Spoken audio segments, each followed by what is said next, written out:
Hi guys, ya estás que Carlos Feta. Today we're making the best side to any meal, Tiropsomo, which is feta bread. It's a flat bread that's going to be filled with creamy, briny, delicious feta cheese. Making bread at home is so much easier than you think. So this recipe right here might become your go-to. You can use feta cheese. You could also fill it with other things, your favorite things, sun-dried tomatoes, caramelized onions, olives. You let me know how you're going to do it in the comment section down below. Let's get started. So I have my tabletop mixer that I'm going to be using that's fitted with the dough hook attachment. You can definitely make this using a big bowl and your hands. You're just going to have to knead a little bit longer. So to the bowl, I'm going to add 2 cups of lukewarm water, 2 teaspoons of granulated sugar, a 1/4 teaspoon of all-purpose flour, a 1/4 cup, 1/4 cup of all-purpose flour, and 1.5 teaspoons of instant active yeast.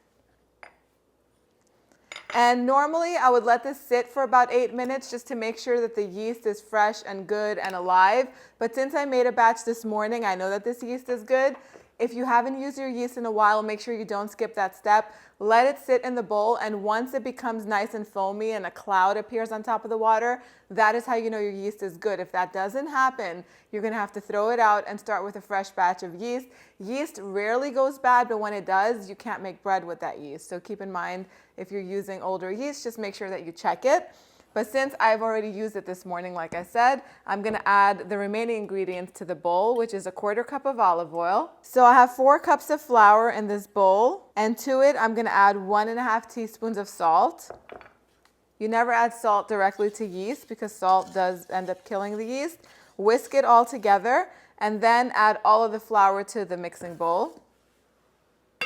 Doesn't get easier than that. I'm going to turn the mixer on low and let this knead for 10 minutes.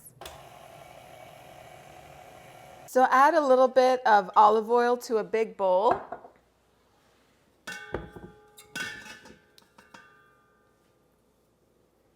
And go ahead and transfer all of the dough to the mixing bowl.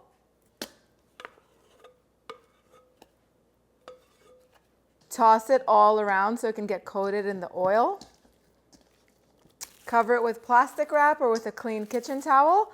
And then go ahead and set the bowl aside in the warmest part of your house so it can double in volume. That can take anywhere from an hour to an hour and 30 minutes or even up to 2 hours if it's really cold. If you use my dryer trick, it'll rise much faster.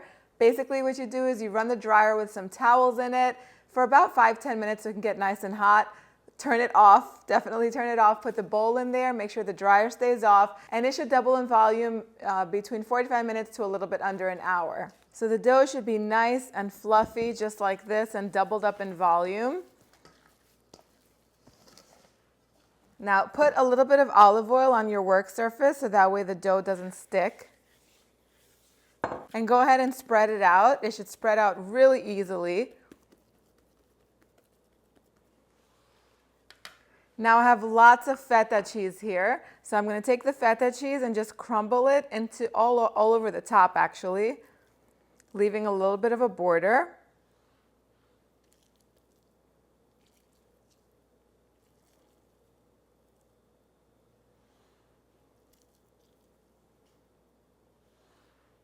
And then I'm going to take everything and just bunch it up all of the edges.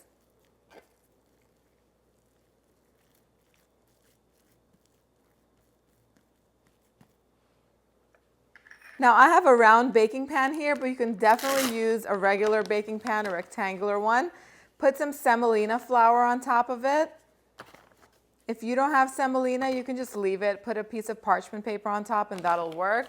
I like the texture of semolina, but some people don't.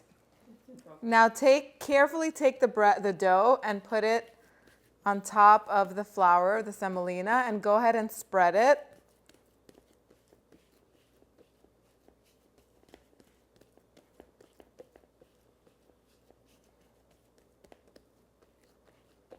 And then you can take that same piece of plastic that you used before so you don't waste and cover it loosely.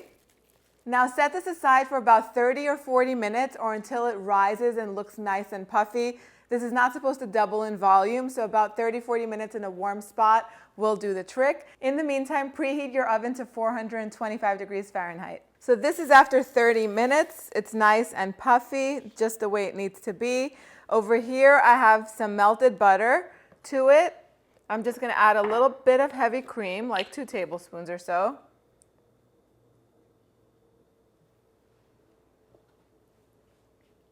And I also have some sesame seeds. What I'm gonna do is I'm just gonna poke the top with my fingers. Just a little bit to make some indentations so that way they can hold this luscious butter and heavy cream.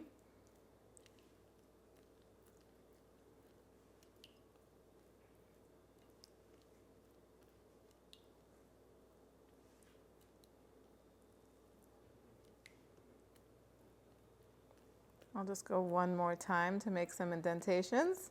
And then I'm just going to sprinkle some sesame seeds all around it on top. This is optional. You can leave them out if you're not a fan of sesame. So my oven is preheated to 425 degrees Fahrenheit. It's nice and hot. This is going to go in and bake on the center rack for about 25 minutes, and I'll show you what it looks like as soon as it comes out. So the feta bread was ready in 30 minutes, and then you want to let it sit at room temperature for a good 15 minutes before you serve it so the steam can settle and it's not scorching hot and it's very easy to handle. I would serve this with some olives and some more feta on the side, or maybe some olive oil for dipping. The house smells incredible, and it is time to take a bite. So just look at how soft it is. It's so soft and it's so full of feta, tears apart, pulls apart very easily.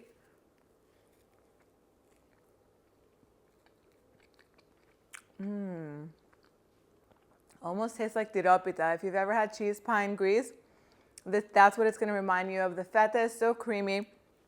If you're looking for really good feta to use for this or any recipe, always get goat's milk feta or sheep's milk feta. Sheep's milk feta is really the one that's most common. Sheep's milk feta is the one that's most common. It's so creamy and delicious, really superior to the cow's milk feta. Although I do often bake with cow's milk feta because once you bake it, it does soften up anyway, so it's fine if you really want to take a little bit of a shortcut. But if you're looking for maximum flavor, sheep's milk feta is the way to go. The exact measurements for this recipe are on the website and underneath this video on dimitrasdishes.com. I hope you guys give this recipe a try. This bread is so soft and delicious. It tastes like it came out of a really good bakery. That's really what it tastes like. Give it a try. Let me know what you guys think in the comment section down below, and I'll see you here next time with another delicious recipe worth sharing. Yes,